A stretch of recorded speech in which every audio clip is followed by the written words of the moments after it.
Assalamualaikum warahmatullahi wabarakatuh.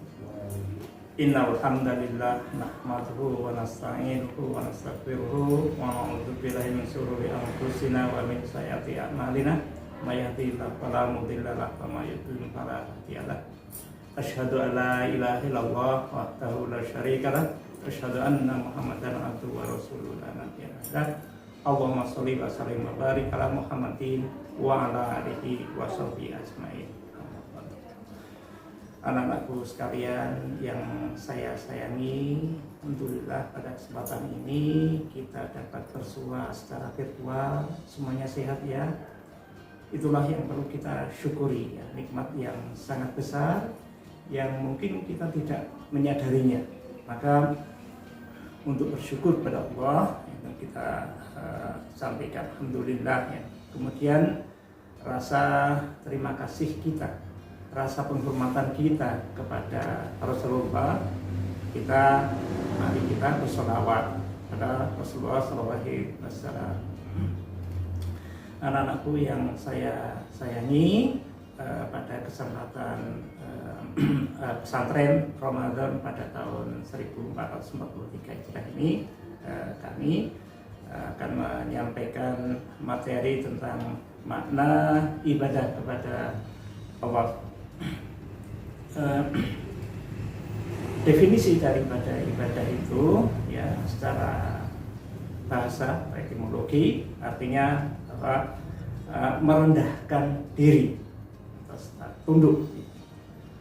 Dan kalau secara terminologi itu artinya bisa taat kepada Allah dengan melaksanakan perintahnya, kemudian tunduk disertai rasa cinta atau mahabbah kepada Allah yang tinggi.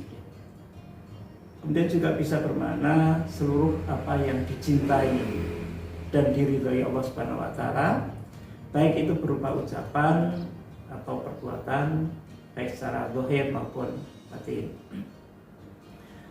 Selanjutnya ibadah itu terbagi menjadi pertama ibadah hati atau qalbiyah. Itu meliputi rasa khauf ya, takut dan raja, mengharap ya, dan mahabbah, cinta serta tawakal. Yang kedua adalah ibadah lisan dan hati atau lisaniyah qalbiyah.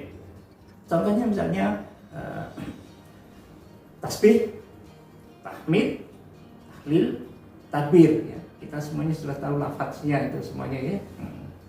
Kemudian yang ketiga itu ibadah yang secara fisik dan hati atau badaniyah qalbiyah ya. Ini yang sering kita kerjakan, yang wajib yaitu sholat. Kita sholat setiap hari ya. Kemudian kita berzakat ya, haji, setelah kita berjihad ya, itu semuanya adalah ibadah badaniyah secara fisik yang dilandasi dengan hati. Kemudian kalau ibadah ditinjau dari ruang lingkupnya, itu ada ibadah khusus ya, dan ada ibadah umum. Ibadah khusus itu adalah ibadah yang ketentuannya itu sudah ditentukan oleh nas ya. Sebagai contoh misalnya ada sholat, zakat, puasa, haji ya, itu semuanya sudah ada ketentuannya ya. Sholat ya berapa rakaat subuh, zuhur, asar, maghrib, itu rakaatnya sudah ditentukan dan waktunya pun sudah ditentukan. Kemudian kalau haji ya ada bulan haji ya. Nah, kemudian ibadah yang kedua adalah ibadah umum, yaitu ini luas ya.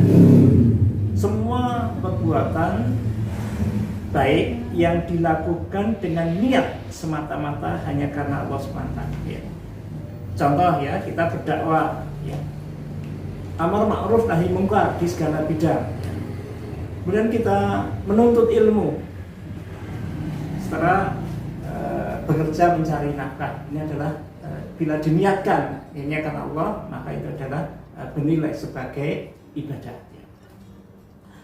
Untuk berikutnya supaya ibadah itu dapat diterima oleh Allah Subhanahu wa taala, ini ada syaratnya. Nah, syarat diterimanya ibadah itu ada dua, yaitu yang pertama itu dikerjakan, dilakukan secara ikhlas ya, dengan niat karena lillahi ta'ala, semata-mata hanya karena Allah Subhanahu wa ta'ala semata, serta terbebas dari syirik besar dan kecil ya. Kalau syirik kecil itu riya ya, jadi itu ingin dipuji orang lain, itu niatnya sudah tidak karena Allah lagi. Nah, ini tidak bisa sebagai ibadah ya. Apalagi kalau syirik besar ya, nah, nanti kalau kita berniat ibadah tetapi selain karena Allah, mungkin karena kita menyembah kepada pohon, kepada jin dan sebagainya, ini bukan ibadah ya, itu syirik malah. Yang kedua adalah ittiba Rasul ya. Jadi ibadah yang kita lakukan itu sesuai dengan tuntunan Rasulullah SAW. Jadi apa yang dikerjakan oleh Rasul, contohnya sholat ya, seperti apa yang Rasul contohkan ya, kita tinggal mencontoh saja, tinggal meniru saja. Nah, seperti itulah yang ada yang bisa kita lakukan. Kemudian berikutnya, mengapa kita harus beribadah ya? Allah berfirman di dalam surah Az-Zariyat ayat 56, A'udzubillahi minasyaitonirrajim ya. Wa ma khalaqul jinna wal insa illa liya'budun. Dan tidak kuciptakan jin dan manusia kecuali beribadah padaku. Jadi ibadah ini adalah tujuan daripada penciptaan manusia atau makhluk ya. Dan yang berikutnya, yang terakhir kita mencapai kebahagiaan itu karena ibadah. Dan barang siapa menghendaki kebahagiaan yang hakiki, hendaklah kita tekun beribadah kepada Allah Subhanahu wa taala. Demikian anak-anakku semuanya yang kita sampaikan. Semoga Allah memberikan kekuatan pada kita untuk senantiasa tekun dan istiqomah di dalam beribadah. Begitu. Nun wal qalami wa ma yasturun. Nasrun minallah wa fathun qarib. Assalamualaikum warahmatullahi wabarakatuh.